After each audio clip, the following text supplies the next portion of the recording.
अति धीमा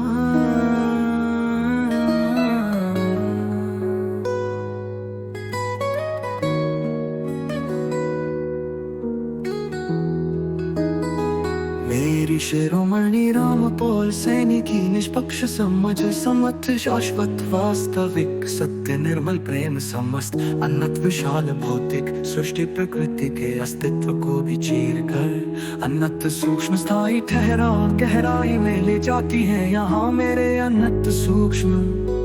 अक्ष के प्रतिबिंब का भी स्थान नहीं है और कुछ होने का तात्पर्य ही नहीं मेरे अनंत असीम प्रेम निर्मल सत्य की पराकाष्ठा को भी पार किया है जो इंसान अस्तित्व से लेकर अब तक कोई भी नहीं कर पाया अतीत वर्तमान भविष्य की चर्चित विभूतियों दार्शनिकों वैज्ञानिकों शिव विष्णु ब्रह्मा कबीर अष्टावक्र देव गण गंधर्व ऋषि मुनि के लिए कभी भी शाश्वत वास्तविक सत्य हो ही नहीं सकता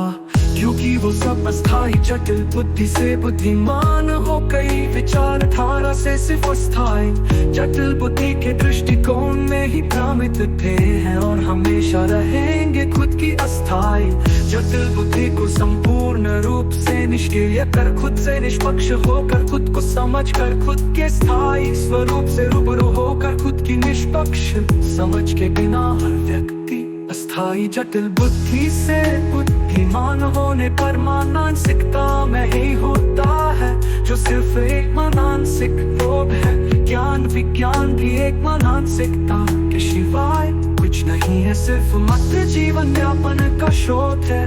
मेरी शिरोमणि राम पौल सैनिकी निष्पक्ष समझ शाश्वत वास्तविक सत्य निर्मल प्रेम समत्व अनंत विशाल भौतिक सृष्टि प्रकृति के अस्तित्व को भी चीर कर अनंत सूक्ष्म स्थायी ठहराव गहराई में ले जाती है यहाँ मेरे अनंत सूक्ष्म अक्ष के प्रतिबिंब का भी स्थान नहीं है और कुछ होने का तात्पर्य ही नहीं मेरे अनंत सीम प्रेम निर्मल सत्य की पराकाष्ठा को भी पार किया है जो इंसान अस्तित्व से लेकर अब तक कोई भी नहीं कर पाया अतीत वर्तमान भविष्य की चर्चित विभूतियों दार्शनिकों वैज्ञानिकों शिव विष्णु ब्रह्मा कबीर अष्टावक्र देव गण गंधर्व ऋषि मुनि के लिए कभी भी शाश्वत वास्तविक सत्य हो ही नहीं सकता क्योंकि वो सब अस्थाई जटिल बुद्धि से बुद्धिमान हो गई विचारधारा से सिर्फ अस्थाई जटिल बुद्धि के दृष्टिकोण में ही भ्रमित थे हैं और हमेशा रहेंगे खुद की अस्थाई जटिल बुद्धि को संपूर्ण रूप से निष्क्रिय कर खुद से निष्पक्ष होकर खुद को समझ कर खुद के स्थान